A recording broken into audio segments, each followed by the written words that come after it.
Olá, meus amigos, minhas amigas, bem-vindos a mais um programa da nossa série Mundo e Debate, mais uma vez aqui pelo Singular Ângulo Vestibulares. Estamos hoje aqui para falar, infelizmente, a notícia que chegou agora para a gente, a morte do último líder soviético, Mikhail Gorbachev. Eu sou o professor Marcelo Corrêa e escolhi esse tema para trabalhar nesse nosso encontro, porque acredito que tem tudo a ver com os nossos vestibulares. Então vamos lá.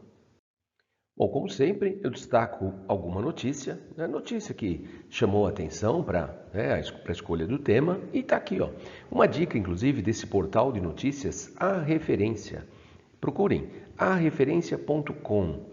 É bem interessante, é um portal de notícias que eu imagino estar bem alinhado aí com os nossos vestibulares, a maneira como os temas são abordados, né? Sugestão, anota aí. Bom, e aqui ó, temos o destaque. Como o legado político de Gorbachev foi destruído por Vladimir Putin.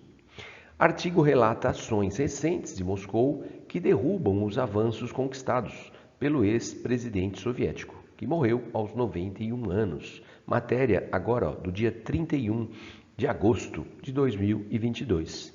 Aproveitando essa imagem que está aqui, temos ao lado a foto de um jornalista preso, condenado a 22 anos de prisão por traição. Então, jornalistas russos, vamos lembrar que o ano passado o Prêmio Nobel da Paz foi dado a um jornalista russo e a uma jornalista filipina, porque de fato jornalistas russos estão sob a mira do governo. Hoje, ser jornalista na Rússia é algo digno de receber o Nobel da Paz. Estou falando de jornalismo investigativo. Se é para falar bem do governo ou futilidades, digamos, isso não é jornalismo, né? Bom, ou é uma outra categoria de jornalismo que não me interessa. Agora, esse investigativo na Rússia não dá, né? Bom, já podemos entender em parte por que Putin anunciou que não iria no velório, ou melhor, no velório não, ele compareceu logo após o anúncio da morte, ele entregou flores, mas ele disse que não compareceria no enterro. A morte do Gorbachev foi anunciada na terça-feira, hora Brasil, né?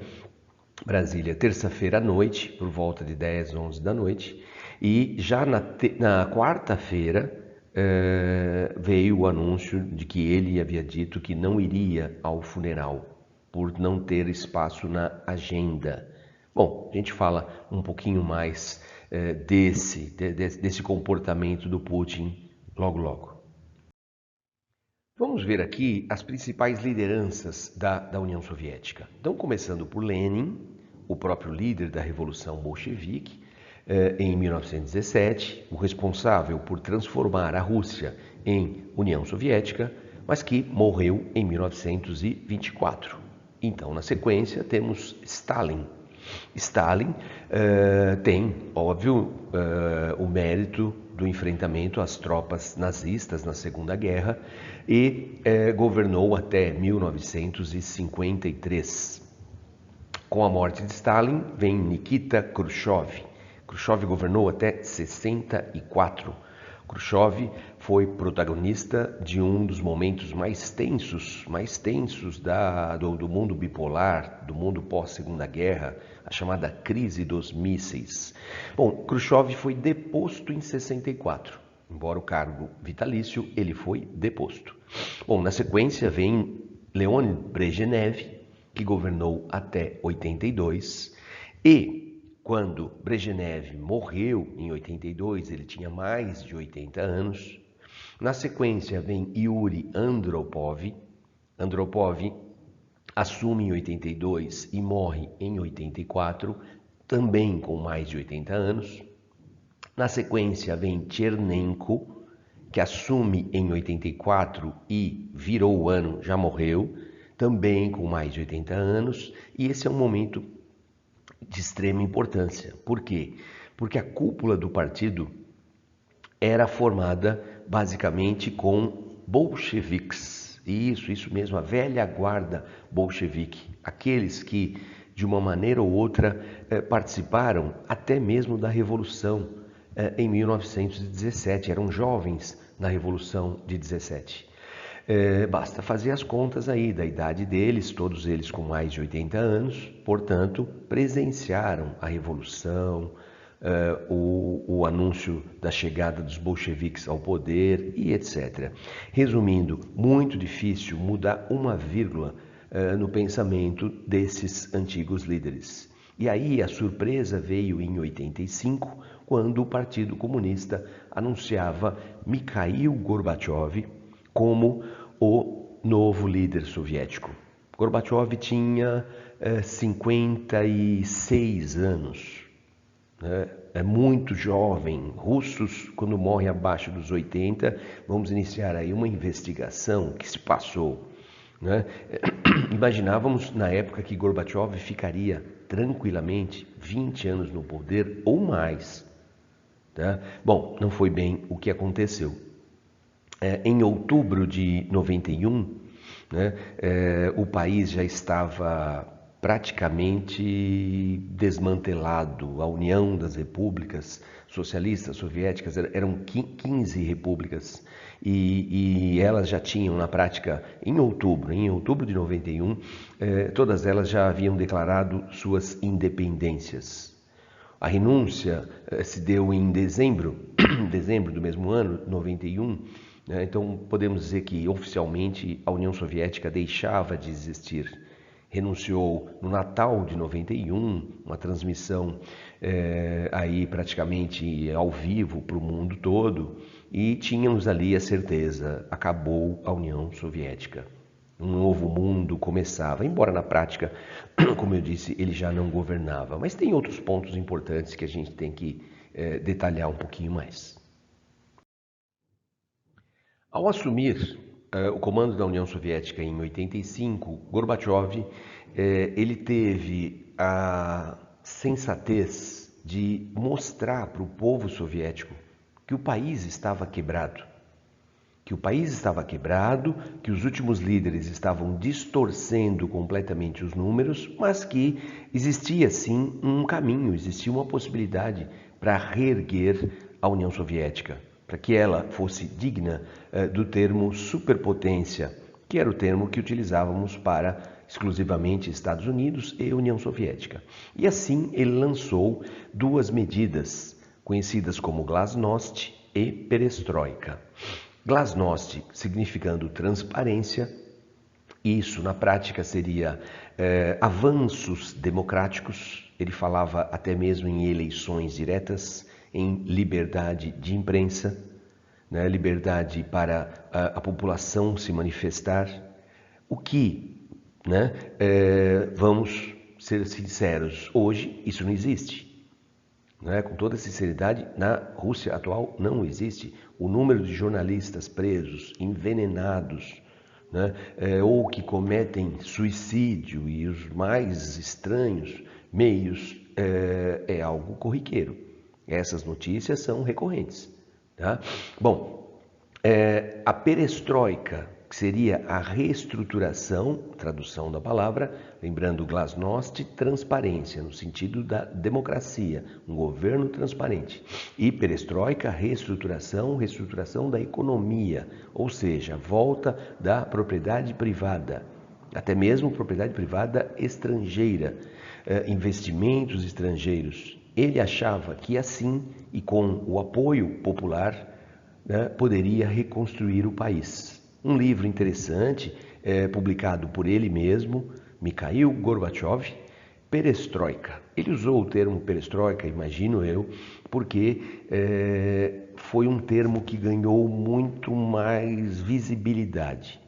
Embora a Glasnost, a liberdade de expressão, os avanços democráticos, acredito que tenham sido mais importantes. Mas como o termo perestroika era o termo mais forte, era algo como sinônimo das mudanças que ele patrocinava, usou para o título. Novas ideias para o meu país e o mundo. E assim existia uma grande possibilidade dele comandar essa retomada do país.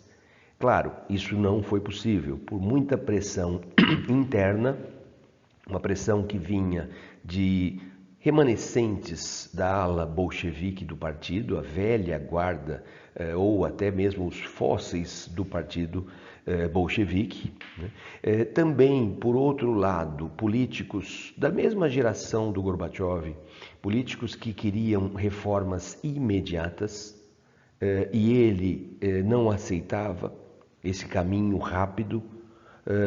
Uma ditadura você consegue implantar de um dia para o outro. Uma democracia você constrói. Democracia exige o consenso. Democracia exige respeito àquilo que é diferente. Né? Democracia não pode ser chegamos ao poder, agora vamos lá. Não pode virar ditadura da maioria. Então há uma cultura democrática que precisa ser criada. E as reformas econômicas também, ele queria ir devagar. Por quê? Porque vamos, né, lembrar que a população desconhecia coisas básicas como leis de mercado, assim, oferta e procura, taxa de juros, câmbio. A população não tinha ideia do que seria o capitalismo.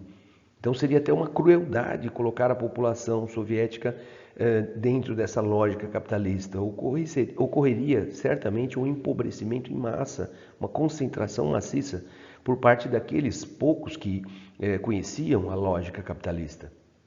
E também ele não pôde, obviamente, conduzir essas propostas que reergueriam o país. Ele não pôde por quê? Porque do outro lado, no contexto do mundo bipolar, do outro lado estava na liderança dos Estados Unidos Ronald Reagan.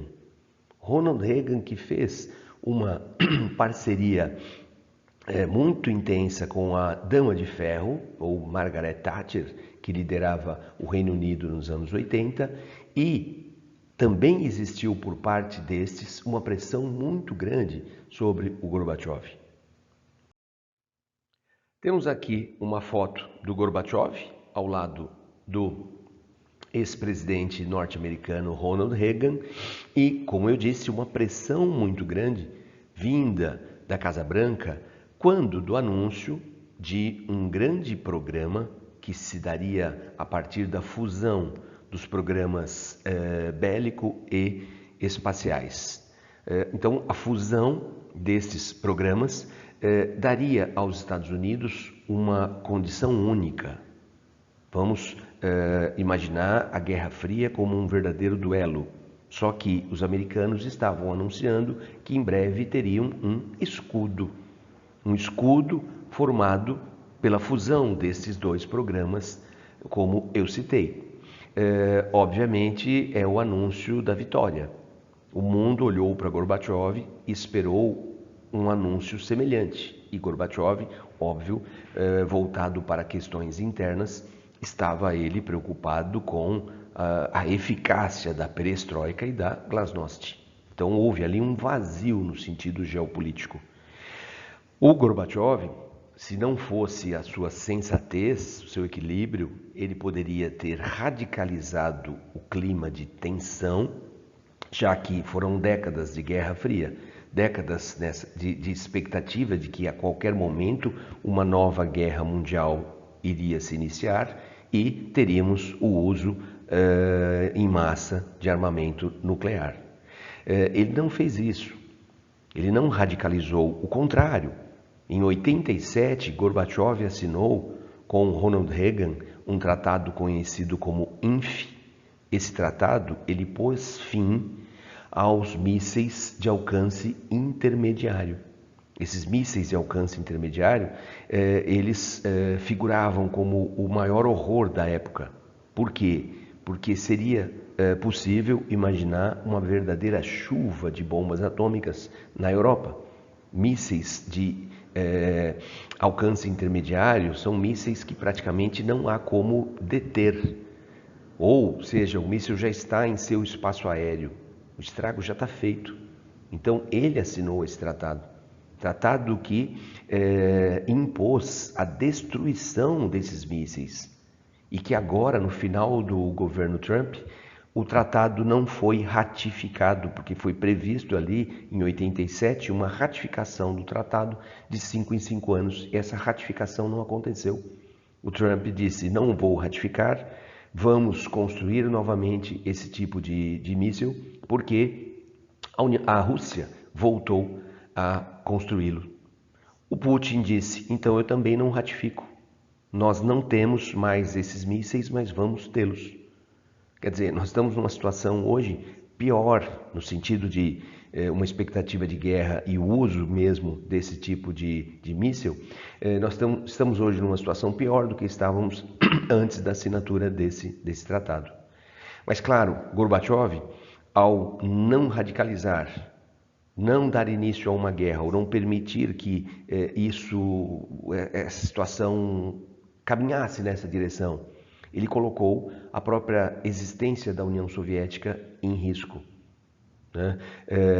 E com a pressão interna, a pressão externa e a demora natural para que esses programas dessem algum resultado, a insatisfação chegou ao ponto, como eu disse, no final de 1991, todas as repúblicas já haviam declarado suas independências. A renúncia do Gorbachev, lá no Natal de 91, foi, de fato, uma renúncia simbólica. Daí, o ódio que a ala mais conservadora da Rússia, e que hoje, há 20 anos, melhor dizendo, está no poder, vê Gorbachev com todo o desprezo. Enquanto o mundo, né, tem o Gorbachev como uma das grandes lideranças do século XX, uma verdadeira adoração por esse líder, Nobel da Paz, inclusive, lá na Rússia, para aquela parcela que comanda o país, ele envergonhou. Vamos lembrar que a União Soviética foi criada e comandada por russos ao longo de 70 anos. Então a postura dele foi uma postura frágil. Ele deveria ter caminhado até mesmo para uma guerra, mas não ter fragilizado a União Soviética ao ponto dela se dissolver, ao ponto dela deixar de existir. Esse é o pensamento daqueles que comandam a Rússia hoje. Aqui só para constar, Gorbachev esteve no Brasil logo após o fim da União Soviética, ele esteve aqui em 92. Nesta imagem ele está na redação do jornal Estado de São Paulo, porque o Jornal de São Paulo passou a publicar uma coluna mensal redigida pelo Gorbachev. Durante 5 anos ou mais, o jornal Estado de São Paulo publicou essas colunas. O Gorbachev, ele tentou, ele se candidatou na eleição de 96, mas foi uma votação nada expressiva, e a Rússia, né, estava dizendo que a União Soviética é o vício, né? A Rússia estava então nas mãos do presidente Boris Yeltsin. Boris Yeltsin, o primeiro presidente, né, eleito e reeleito na Rússia, ele era uma figura muito controversa. Ele visitou os Estados Unidos. Temos aqui uma imagem dele passeando por um supermercado. Assim, a impressão que era uma criança abrindo as embalagens, bebendo um iogurte, mordendo um chocolate. E ele deixava claro que era isso que ele queria para a Rússia, né? Daí a ala mais conservadora odiar também o falecido Boris Yeltsin. Por quê? Porque ele priorizou bens de consumo, enquanto ele deveria ter priorizado a imagem da Rússia, reerguido a Rússia como uma nova União Soviética, como o Putin hoje vem fazendo, né? Sem falar de outras aparições do Boris Yeltsin em eventos diplomáticos, em eventos públicos, onde claramente se comportava, temos ele aqui num palco, né? Se comportava, digamos assim, de uma maneira não muito coerente com um estadista, né? Como o nosso ex-presidente Michel Temer, vice no exercício da presidência, dizia: nós falamos, um presidente se pronuncia. Então é isso, a fala o comportamento de um presidente influencia e de uma maneira assim absurda. Então, os atos, a postura, a fala, a conduta é algo que tem que ser aquilo que é próprio do cargo que ocupa. E em 99, já no finalzinho do seu segundo mandato, temos aqui o Putin colocando uma comenda, é o que parece, no jovem Vladimir Putin. Sim, foi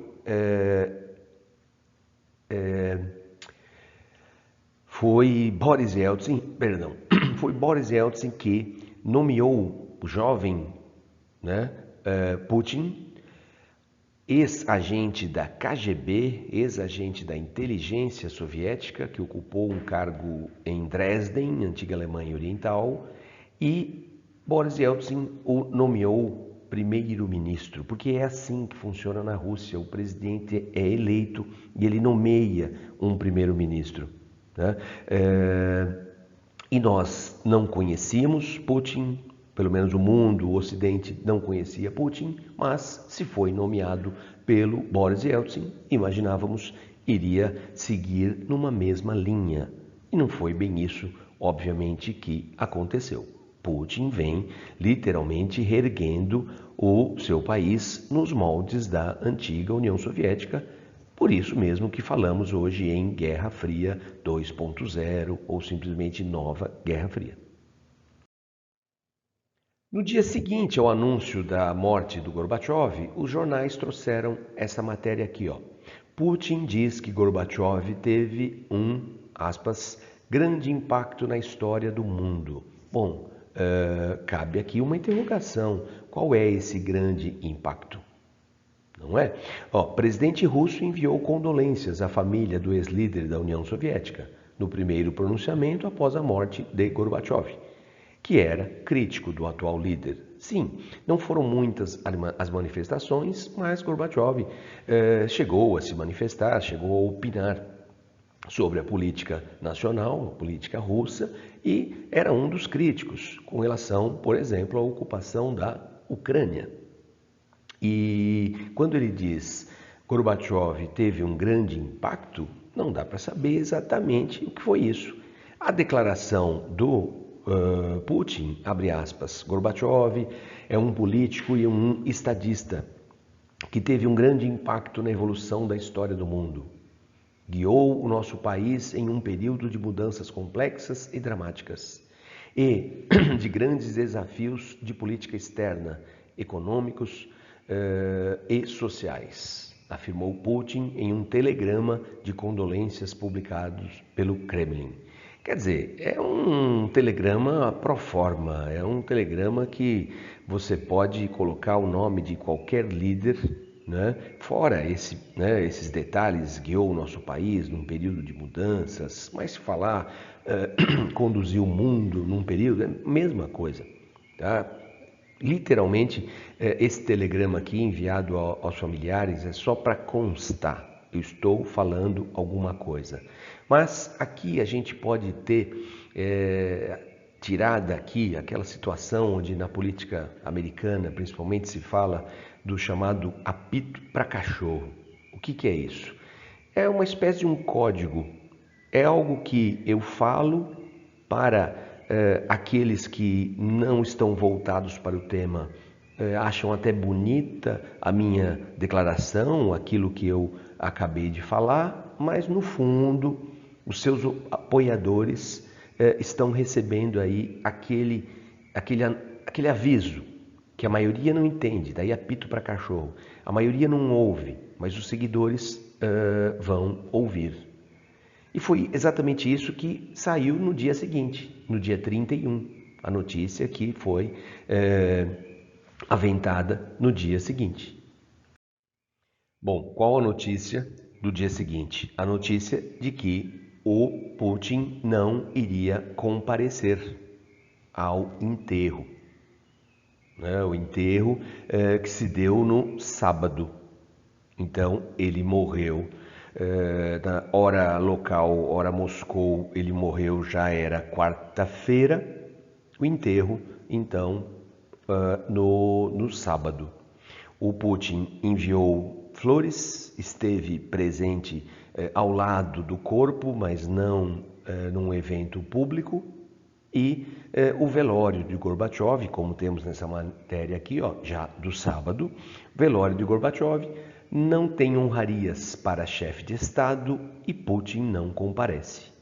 Houve uma cerimônia pública, mas não foi no Palácio do Governo, como outros líderes soviéticos.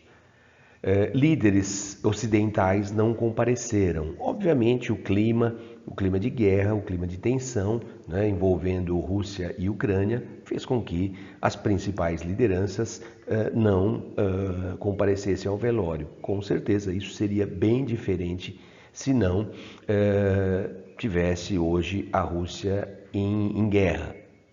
Embora o Putin não aceite a guerra, é uma operação militar especial. A cerimônia não foi uma cerimônia digna de um chefe de Estado, não contou com a presença dele e foi uma despedida, né, onde os russos puderam, né, foi público, puderam ver o caixão, mas o Putin ele próprio não compareceu, alegou problemas de agenda. Difícil imaginar uma agenda tão completa, tão lotada num sábado que não me permite comparecer ao enterro do Gorbachev, né? Na verdade, ele estava dando o apito de cachorro aí para sua galera, né? Como ele mesmo disse, que foi o Gorbachev o responsável por uma catástrofe geopolítica, entre aspas, nas falas, né? Nas falas do Putin. Então, comparecer ao velório seria homenagear aquele que é tão criticado por essa ala conservadora, né, que sonha em reerguer, sabe Deus como, a União Soviética, ou uma Rússia nos moldes, uma Rússia com todo o prestígio que teve a União Soviética num passado já então distante. Mas é isso, vale a pena pensar um pouco nesse tema que é bem interessante para a gente. Até nosso próximo encontro.